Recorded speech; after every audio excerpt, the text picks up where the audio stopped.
네, 이런 상황에서 윤석열 전 검찰총장에 이어 최재형 전 감사원장도 조만간 정치 참여를 선언하고 대선에 뛰어들 것으로 보입니다. 이렇게 되면 현 정부 사정기관장 출신 2명이 중도 사퇴하고 야권의 대선 후보로 나서게 되는 건데요. 두 사람을 임명한 당사자인 문재인 대통령은 곤혹스러운 처지에 놓이게 됐습니다. 홍성기 기자가 보도합니다. 대선 출마를 공식 선언한 윤석열 전 검찰총장의 정부 비판은 거침이 없습니다.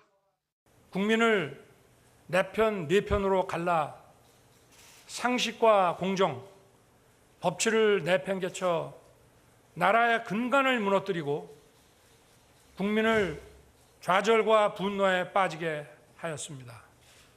현 정부 검찰총장 출신이지만 야권 대선 후보 지지율 1위를 달리는 윤 전 총장의 최종 목표는 현 정부를 겨누고 있습니다. 게다가 감사원장 중도 사퇴 후 잠행하던 최재형 전 원장도 정치 참여 결심을 굳힌 것으로 전해졌습니다. 부친상을 마치는 대로 정치 행보를 공식화할 것으로 예상되는 상황.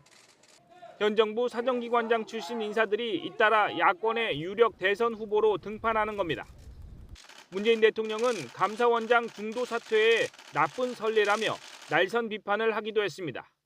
감사원장의 임기 보장은 정치적 중립성을 지키기 위한 것으로 최재형 전 감사원장은 바람직하지 않은 선례를 만들었다며 아쉬움과 유감을 표했습니다.